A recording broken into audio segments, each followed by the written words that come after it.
AJ in Dubai, making moves Broadway. Real estate king, stack bricks all day. Bought a crib so tall, can't see the ground. Cash flow endless, funds never drown. Dubai skyline, Anthony raining. Hey everyone, welcome to a new episode from Dubai Stars, and today I have an amazing guest, a very dear friend of mine. His name is Jeremy Savory. Jeremy, first of all, thanks a lot for coming on the show. Thanks very much for having us, Andy. It's good to see you again. Same here. So Jeremy, you've been here almost 2 decades in Dubai, like 16, 17 years.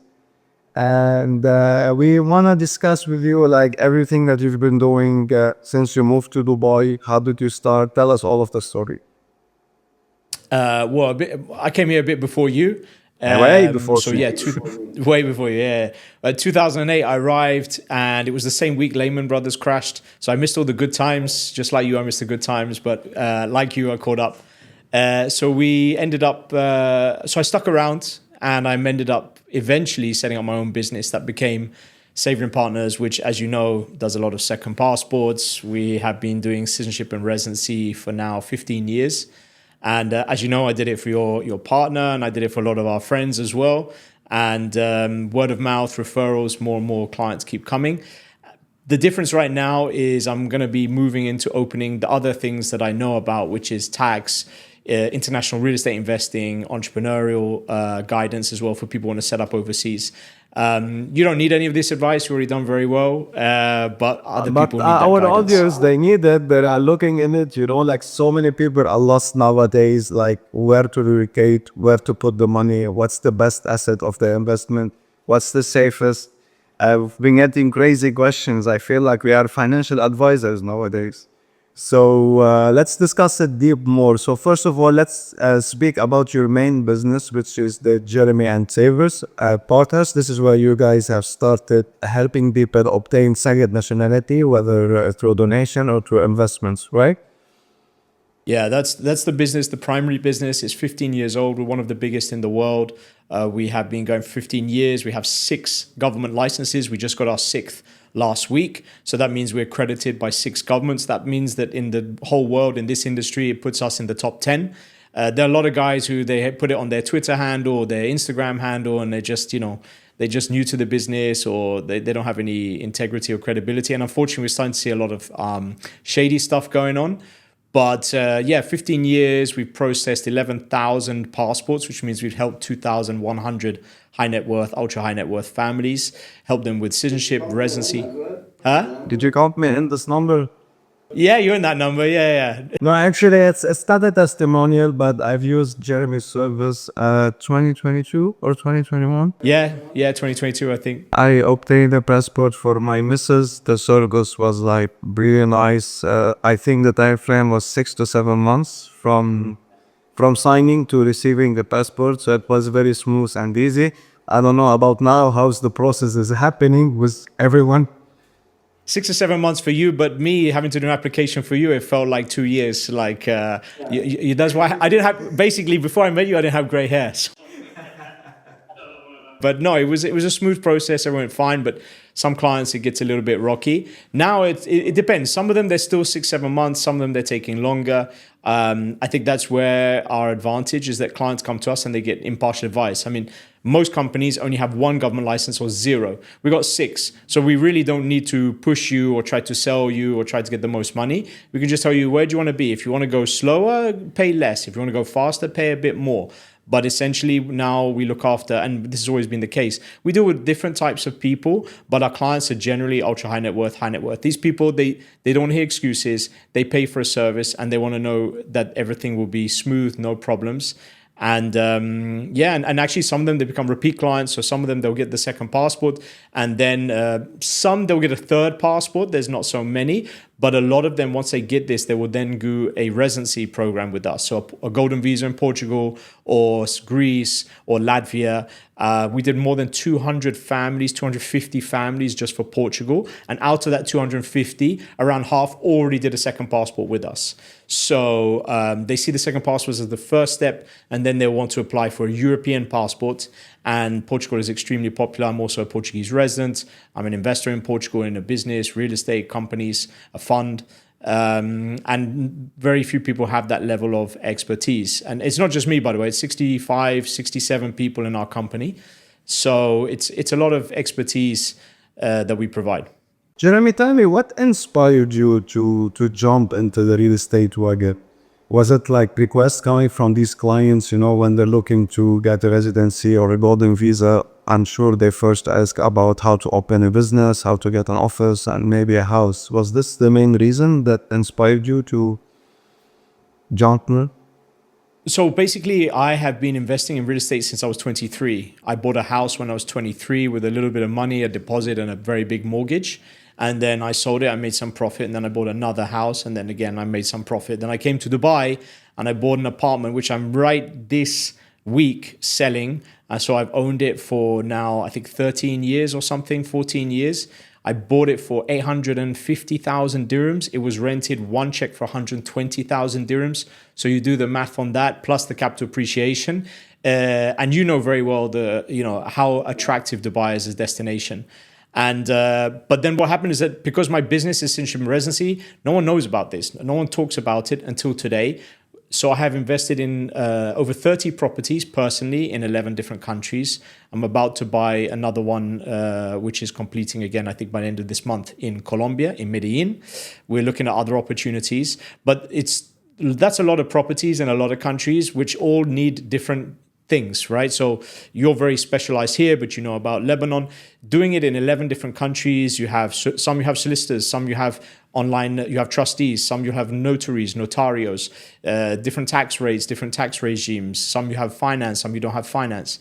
So all of this type of expertise, I'm putting it all together into one guide about how to make money from investing overseas. And I'll be using case studies for each of the properties that I did. So you can see what I paid, what was my ROI, and then people can understand that, yes, Dubai is definitely 100% one of the best places to invest in the world. I think today, you and I, we're both operating at a top level. So we understand that there is going to be some sectors are going to get softened, but other sectors, they're going to be amazing opportunities. As you know, I've been bullish into commercial for the last few years. When nobody was talking about commercial, I was doing commercial, and I rotated out. But I think some people, I think where I have some advantage is that I look at Dubai as an external investor. So I'm not a broker, I'm not an agent, I'm not a developer. I look at it and go, maybe for the last few years, Dubai was great, but the years before that, it wasn't so great. The future, nobody knows, but I think that Dubai still, medium to long term, you have to take exposure. You have to take exposure. I think a lot of it is timing when you get in, because they say it's not when you sell, it's when you buy that you make your profit, but also different asset classes. Some people are missing these little gems, these opportunities. I mean, you know more about this than I do, but I don't know what your thoughts are.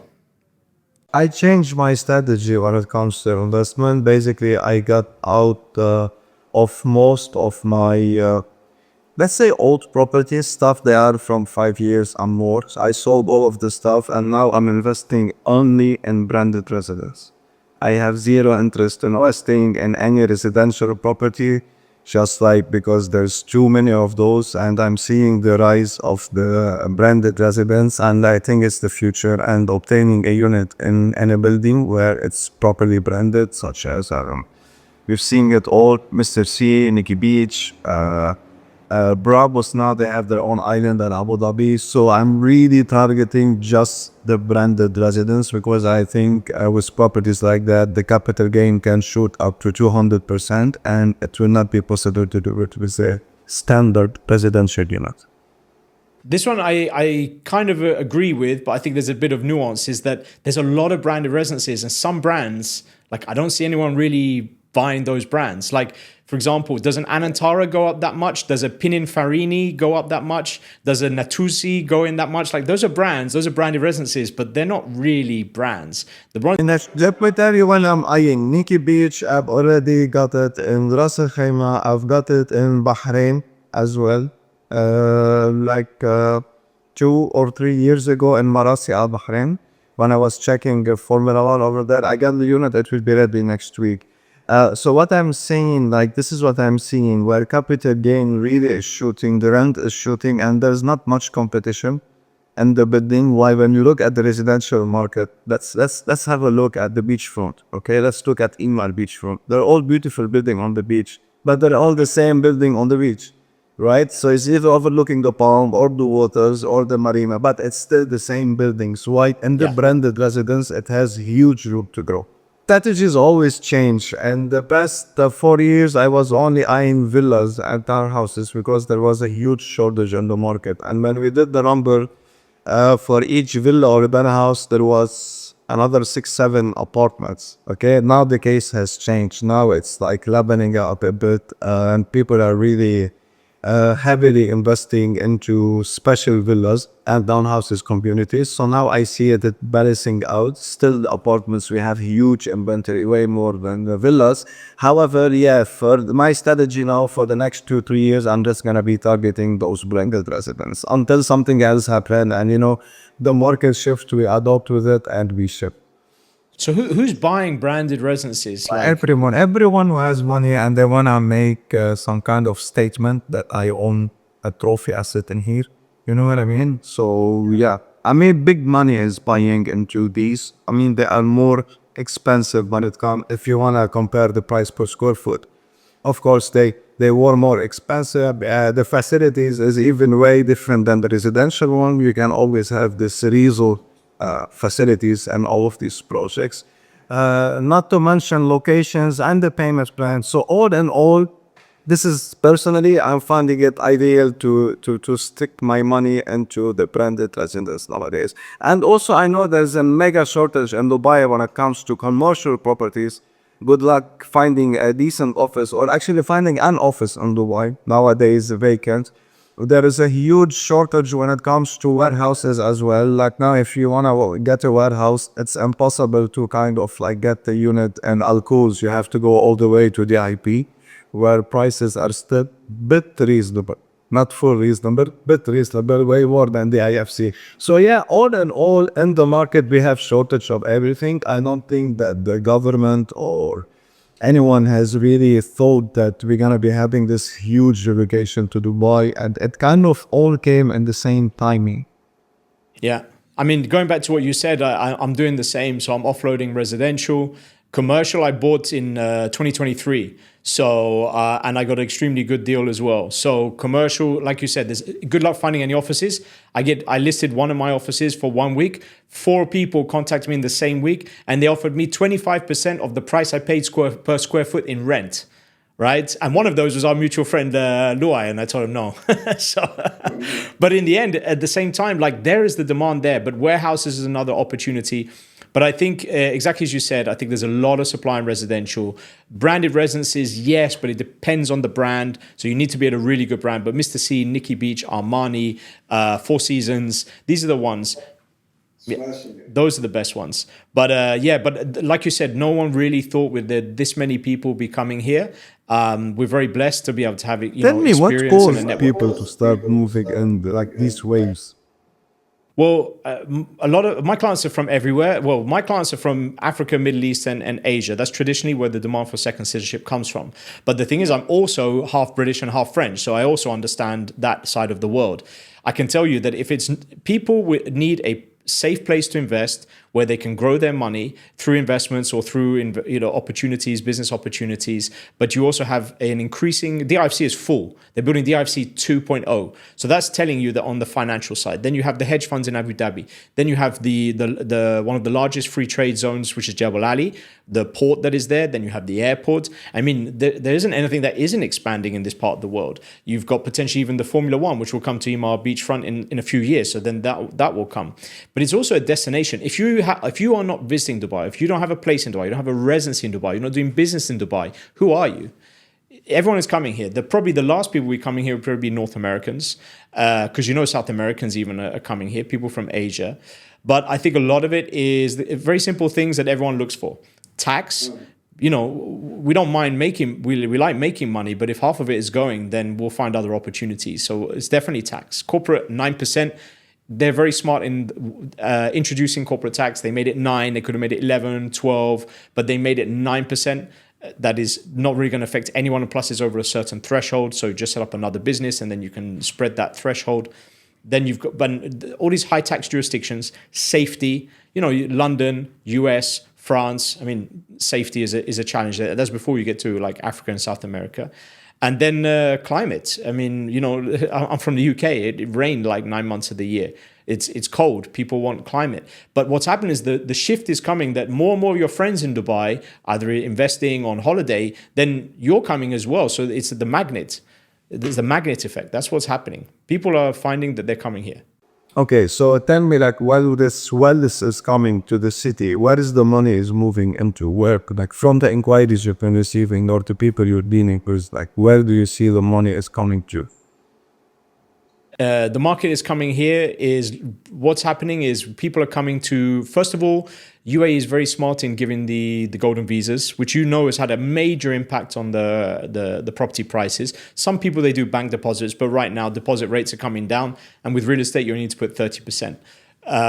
So some of it is starting off with a residency. Then they open a company here. It's a very tax-friendly jurisdiction. You look at all the places to open a company to have, even if you're not resident here, but just a place to have a company. Straightforward, simple, smooth. Then they start to say, you know what? I see people are making money in real estate. Then they do a bit of real estate. Crypto, we just had the token 2049 here. So a lot of crypto people are coming. This is another thing on top of everything else I listed earlier. So bit by bit, people kind of come on holiday and then they buy a property, or then they get a residency, and then they open a business, and then they meet someone, and then, it all just starts like this.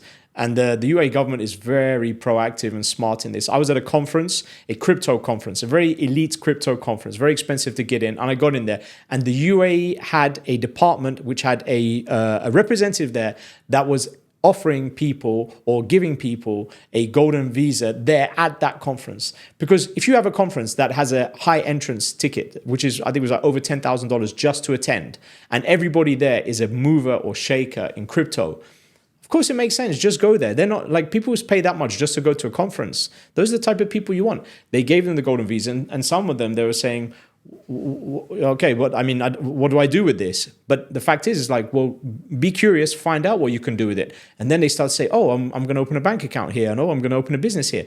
The UAE just gives you a little gift, which is, as you know, in business, just give someone a gift, and that's the where it all starts. And these people are coming here, and they're coming back, and then they're coming, you know what I mean? It's just giving someone a little gift, and give a good promotion, good airline access as well. Emirates is, flying everywhere, people getting curious about it. Dubai is a brand name right now.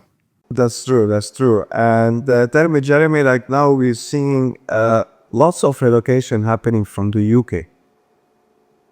Any specific reason? UK is having a really bad time. I mean, I'm British, right? So You're half British, half French.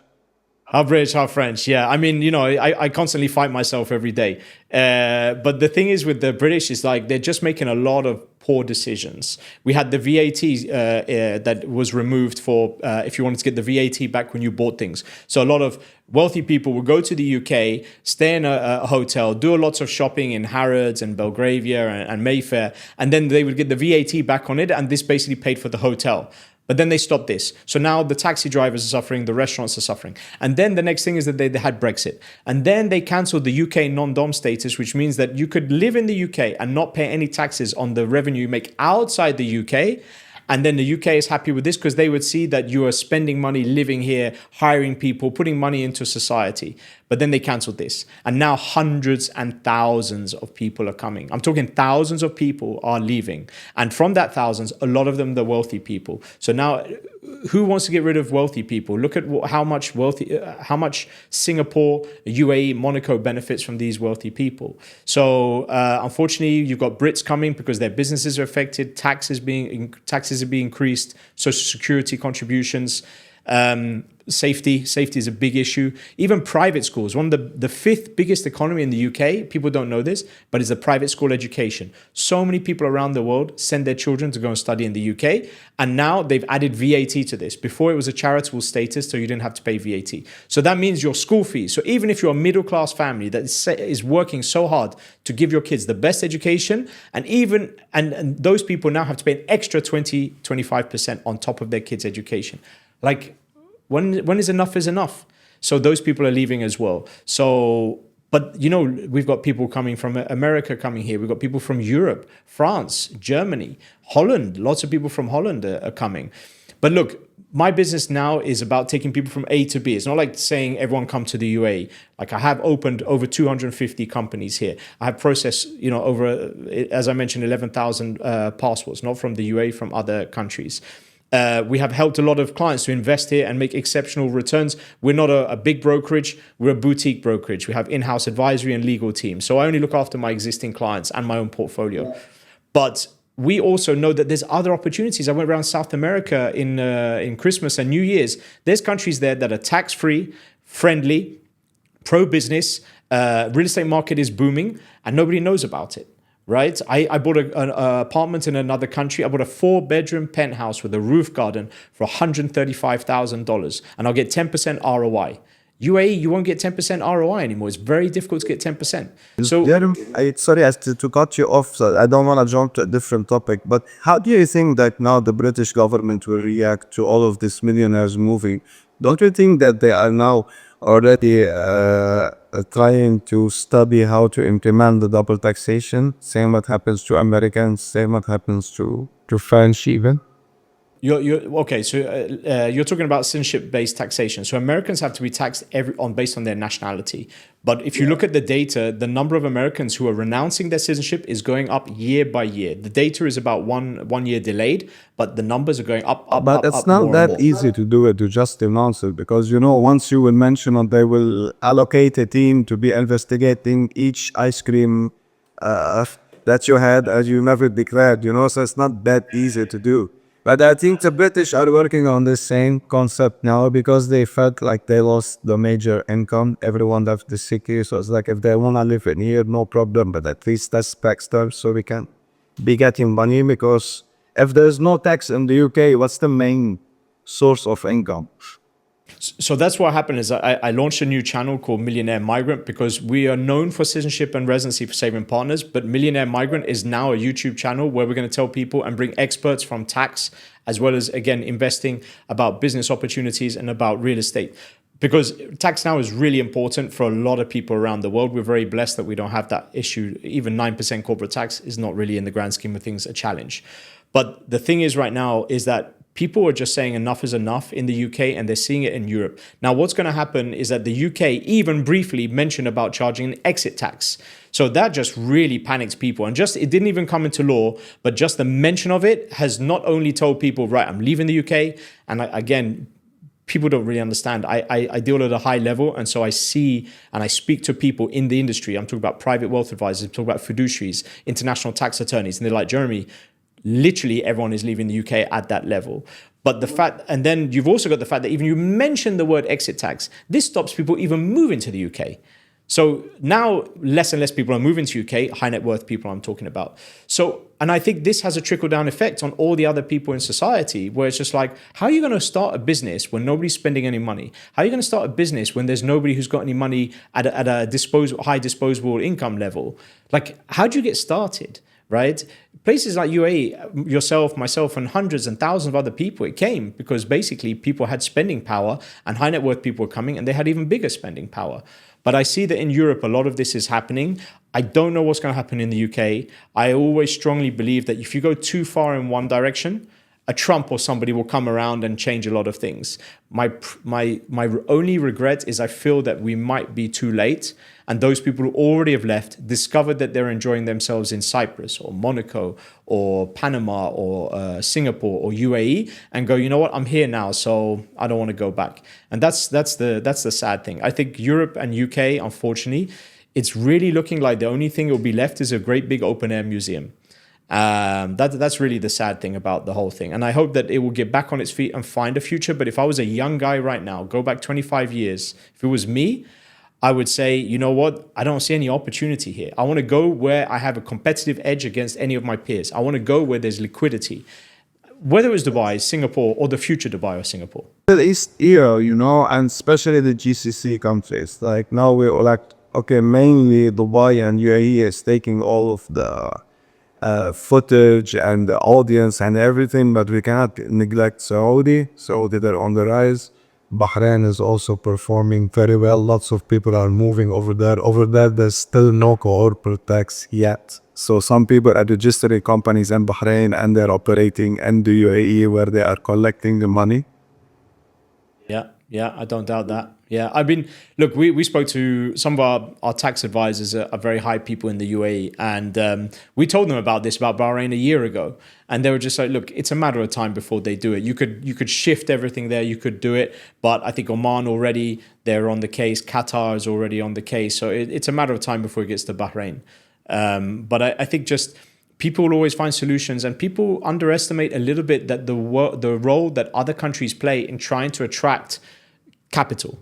Like, you know, countries do roadshows. I've worked for governments where they basically want to get a number of high level people, not necessarily high net worth people, but people in that space who are service providers. So what bankers, family offices, accountants, lawyers, and they say to these people, come, we want you to invest in Kazakhstan or Turkmenistan or whichever country it is. The difference is Dubai doesn't really need to do it anymore. Like, the publicity has been very powerful. Oh yeah, like even brokers don't speak to people trying to convince them of Dubai. Like, if you don't know of Dubai, it's okay, go do your search, I'll come back later. There's people who are doing action, people are doing movement, people are buying into bulk. I'm seeing so many hedge funds relocating to Dubai, so many huge corporations that are having Abu Dhabi as the main headquarters.